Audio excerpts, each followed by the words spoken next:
నన్ను ఆదరించేటటువంటి తమ్ముళ్ళందరికీ నమస్తే. మరి నేనైతే ప్రతిదీ నైతిక వీడియోలు మాత్రమే తీస్తున్నా. మరి నా స్వతహాగా మాత్రం నేనేదో డబ్బింగ్ వీడియోలు మాత్రం ఏం చేస్తలేను. మరి నా ఛానల్ చూసే వారందరూ ఒక లైక్ కొట్టి షేర్ చేసి సబ్స్క్రైబ్ చేయాలని నేను మనస్ఫూర్తిగా విజ్ఞప్తి చేస్తున్నా. అయితే నేను ఈరోజు రైతులకు కేంద్ర రాష్ట్ర ప్రభుత్వాలు మరి గవర్నమెంట్ నుంచి ప్రత్యేక హోదాలు కల్పించడంలో విఫలమవుతున్నాయి.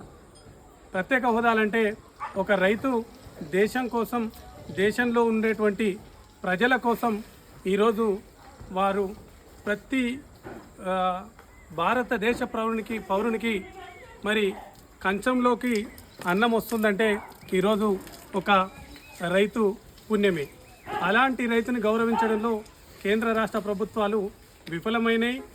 మరి అదేవిధంగా నేనేం చెప్తున్నానంటే ఒక రైతుకు ప్రభుత్వంలో అన్ని రిజర్వేషన్లు కల్పించాలని నేను కోరుకుంటున్నాను. ఒకటి మొట్టమొదటిది ఏంటంటే ప్రతి రైతు కుటుంబానికి ఉచిత వైద్య సౌకర్యం కల్పించాలి. మరి అదేవిధంగా ప్రతి రైతు కుటుంబంలో ఉన్నటువంటి పిల్లలకు ఉచిత విద్యా సదుపాయం మరి కార్పొరేట్ స్కూళ్ళల్లో కావచ్చు, కేంద్రీయ విద్యాలయాల్లో కావచ్చు కల్పించాలి. అదేవిధంగా రైతుకు మనము ఉచితంగా ₹1,00,00,000 బీమా కల్పించాలి. ఒకవేళ ఒక రైతు అకాల మరణం పొందితే ప్రభుత్వ లాంఛనాలతో మరి మనం అంత్యక్రియలు నిర్వహించాలి. అదేవిధంగా ఆ రైతు కుటుంబానికి కూడా ప్రభుత్వం మరి ప్రత్యేకంగా ఆదుకోవాలని నేను మనస్ఫూర్తిగా విజ్ఞప్తి చేస్తున్నా. ఎందుకు అంటే మరి కేంద్ర రాష్ట్ర ప్రభుత్వాలు భవిష్యత్తుని దృష్టిలో ఉంచుకొని మరి వచ్చే కాలంలో మన పిల్లలకు మరి కంచంలోకి అన్నం రావాలంటే ఈరోజు రైతును కాపాడితేనే ఆ రైతు యొక్క బిడ్డ ఈరోజు ఇన్ని వసతులు కల్పిస్తే ప్రతి ఒక్క రైతు ఆ రైతు బిడ్డ కూడా రైతు కావాలనే ఉద్దేశంతో ముందుకొస్తాడు. మీరు ఈరోజు కేంద్ర రాష్ట్ర ప్రభుత్వాలు అవలంబిస్తున్నటువంటి ఈ యొక్క విధానాల వల్ల రైతు బిడ్డ రైతు కాకూడదని కోరుకుంటున్నాడు. ఎందుకంటే ఒక రైతుకు అన్లిమిటెడ్ అంటే మన ఉదయం లేచినప్పటి నుంచి 4 గంటలకు లేచి నైట్ 9 నుంచి 10 గంటల వరకు వర్క్ చేసుకొని అదేవిధంగా మళ్ళీ ఎమర్జెన్సీ కరెంటు లేకపోతే ఆ పొలం పారబెట్టుకోనిక కావచ్చు, ఆ యొక్క బయట ఆరుతడి పంటలు వేస్తే ఇప్పుడు ఉన్నటువంటి బయట ఉన్నటువంటి ఈ యొక్క పందుల మరి సమస్యలతో కావచ్చు ఆ రైతు రాత్రిలు కూడా కాపలా ఉండాల్సినటువంటి పరిస్థితి ఏర్పడుతుంది. అంత కష్టపడ్డటువంటి రైతుకు ఈరోజు మన భారతదేశం లోపల విలువ లేకుండా పోయింది.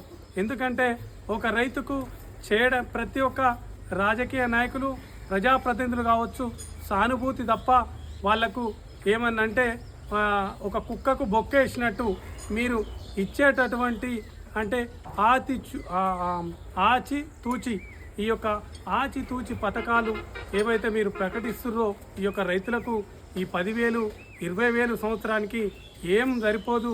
మీరు ఇచ్చేటటువంటి ఈ యొక్క పంట బీమా కావచ్చు ఇవన్నీ ఏమీ సరిగా అందుబాటులో ఉండవు. దయచేసి మీరు పంట బీమా కాదు రైతు పండించినటువంటి పంటలకు అధిక మనకు గిట్టుబాటు ధర కల్పించేసి మరి అదేవిధంగా ఆ రైతు పంటలు కూడా మనం అక్కడే అతను ఎప్పుడైనా తనకు నచ్చిన రేట్లో అమ్ముకోవడానికి వసతులు ఏర్పాటు చేసుకున్నట్టయితే ఆ రైతు ఈరోజు రైతే రాజు కావడానికి అవకాశం ఉంటుంది.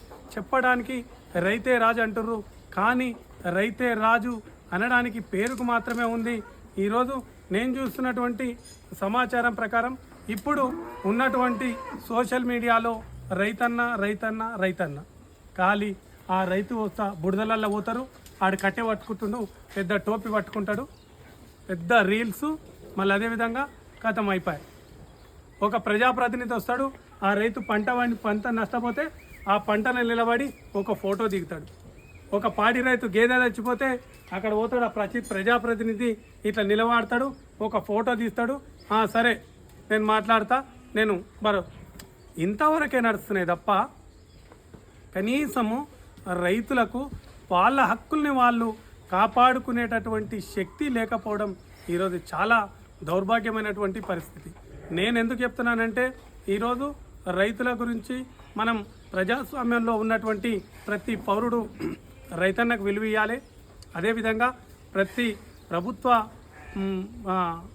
మనము ఎక్కడైనా సరే ప్రభుత్వ ఆఫీసులలో కావచ్చు, అదేవిధంగా ప్రభుత్వ మరి ఏ కార్యాలయాల్లో కూడా ఈరోజు ప్రైవేటు కార్యాలయాల్లో కూడా ఒక రైతు వస్తే ఒక రైతు అక్కడికి వెళ్ళేటడివే ఆ రైతుకు మరి కావాల్సినటువంటి పనులు త్వరగా సమకూర్చి పంపించినట్టయితే ఆ రైతుకి ఇంటికాడ ఎన్నో పనులతో ఉంటాయి. కానీ ఆ రైతును పక్కకు కూర్చోబెట్టేసి ఒక ప్రజాప్రతినిధి కావచ్చు, ఒక తెల్ల బట్టలు వేసుకున్నటువంటి నాలాంటి వ్యక్తి కావచ్చు వచ్చేదడివే లోపలికి పిలిపించుకొని ఆయనతోటి గంటలు తరబడి మీరేమో మాట్లాడతారు. ఆ రైతును బయట కూర్చోబెట్టేసి మళ్ళీ 2 గంటల తర్వాత రేపు రావే, ఈరోజు పని అయితలేదు, రేపు రాపో అని చెప్పేసి మళ్ళీ రేపు వస్తే ఎల్లుండి, ఇలాంటి సంఘటనలు ఒక రైతు కన్నీటి గాథలు ఎన్నో ఉన్నాయి చెప్పుకుంటూ పోతే. కానీ ఏ ప్రజాప్రతినిధులకు ఈరోజు కనిపిస్తలేవు. వాళ్ళు అనుకుంటారు మేము ఈరోజు ప్రజల చేత ఎన్నుకోబడ్డటువంటి ప్రజాప్రతినిధులు మేమేం చేస్తే అది అనుకుంటారు. కానీ భవిష్యత్తు చాలా ఘోరమైనటువంటి పరిస్థితి ఉంటుంది. రైతుల్ని మీరు ఎంత అనగదొక్కుతున్నారో ఆ రైతులు అంతే చైతన్యవంతంగా ఒకేసారి ఉవ్వెత్తున ఎగిసేటటువంటి అవకాశాలు ఉన్నాయి. దయచేసి మీరు కేంద్ర రాష్ట్ర ప్రభుత్వాలు రైతుల సమస్యలను, రైతుల యొక్క వాళ్ళ బాధలను మీరు ప్రత్యేకంగా సమీక్ష సమావేశాలు అసెంబ్లీలో కావచ్చు, పార్లమెంట్లో కావచ్చు, మీరు ఎక్కడైనా నిర్వహించుకొని పాడి రైతులను కావచ్చు, అదేవిధంగా మరి ఈ బయట నిర్వహించుకునేటటువంటి అంటే కోళ్ళపారాల రైతుల్ని కావచ్చు, అదేవిధంగా ఈ యొక్క పాడి రైతుల్ని కావచ్చు, మరి అదేవిధంగా ఈ యొక్క మన వ్యవసాయం చేసేటటువంటి రైతుల్ని కావచ్చు, వీళ్ళందరి ఆదలు బాధలు, వాళ్ళ కష్టాలు, వాళ్ళు చేసేటటువంటి పనులు, వీటన్నిటిపైన సమీక్ష సమావేశాలు నిర్వహించి మీరు రైతుల్ని ఇప్పటికైనా ఆదుకోకపోతే భవిష్యత్తు లోపల మీరు అన్నమో రామచంద్ర అని మరి భావి తరాలకు, మనకు వచ్చేటటువంటి భావి తరాల పౌరులకు అన్నమో రామచంద్ర అని అడుక్కునేటటువంటి పరిస్థితి మీరు తీసుకొచ్చేటటువంటి అవకాశం ఉంటుంది. ఈరోజు మీ రోజుకు 5 ఏళ్ళు 10 ఏళ్ళ వరకు మీరు ఆలోచిస్తున్నారు, కానీ భవిష్యత్తు చాలా ఘోరంగా ఉండేటటువంటి ప్రమాదం ఉంది. ఎందుకంటే మీరు అనుకుంటున్నారు ఈరోజు కార్పొరేటు పెట్టుబడిదారి వ్యవస్థ వస్తుంది. ఈ పెట్టుబడిదారి వ్యవస్థ దేశానికే పెనుముప్పు, ప్రమాదము.